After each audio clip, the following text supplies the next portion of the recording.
never see Providence Mayor David Cicilline in public without a police officer at or near his side.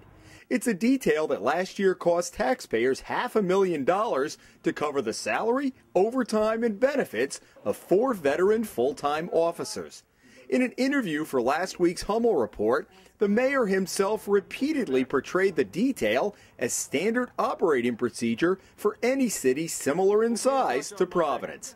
His office said our story was skewed because we didn't look beyond Rhode Island. I don't know that there's another city our size where the mayor doesn't have a security detail. I think that's standard. I do want to acknowledge that this idea of, or practice of having a security officer for the mayor of a city this size is a standard practice. Jim, I would say that there is no question that it is standard practice for mayors of major cities and certainly capital cities to have security details. So we decided to take a ride and see what other New England cities do, many of which are facing the same budget pressures as Providence.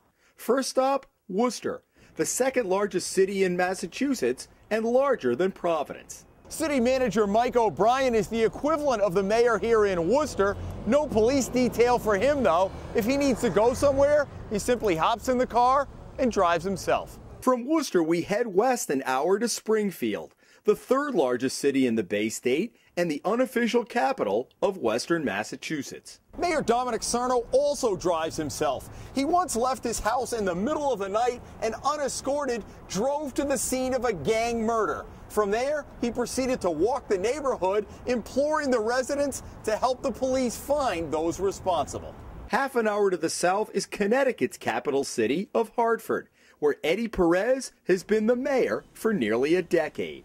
No police detail here either. Mayor Perez, for the most part, has someone from his staff drive him to events, but occasionally he'll just grab the keys and go himself. Next stop, 45 minutes to the south, New Haven, home to Yale University, but also some pretty tough neighborhoods. Mayor John DeStefano, who was first elected in 1993, is entitled by the city charter to a full-time police detail.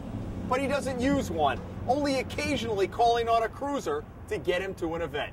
And finally, Bridgeport, Connecticut's largest city, located just 60 miles north of New York City.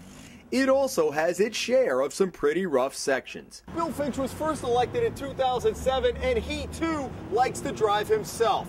And like Mayor DeStefano, he will occasionally call on a police officer if he needs to get somewhere quickly. Back in Rhode Island, we found Attorney General Patrick Lynch also has no security detail, despite being the public face of prosecution in the state. And we also took a look at Governor Carcieri's daytime security detail. He has a team of 2 troopers on the rotation. The cost for their salary and benefits last year, $320,000. That's $180,000 less than Mayor Cicilline spent.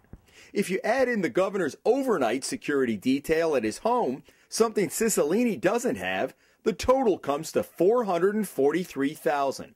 Still more than $50,000 less than the mayor. I think that's certainly in excess of what would be a reasonable expense for security, just for security, for the mayor's office. Joseph DeLuca has been a city councilman for 20 years. He said he had no idea taxpayers are spending $500,000 a year on the mayor's police detail. DeLuca had an ordinance passed 6 years ago specifically prohibiting use of a city vehicle outside Providence unless it's work related to the city.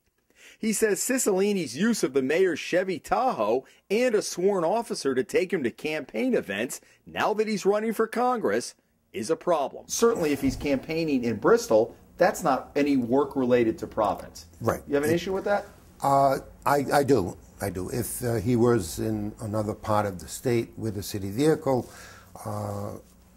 not representing the city of Providence, but some other business, then it would be a violation of the ordinance because that's not what it's intended to do. The message is quite simple and quite clear that to stop using a city vehicle unless you're conducting city business. In Providence, Jim Hummel for the Hummel Report.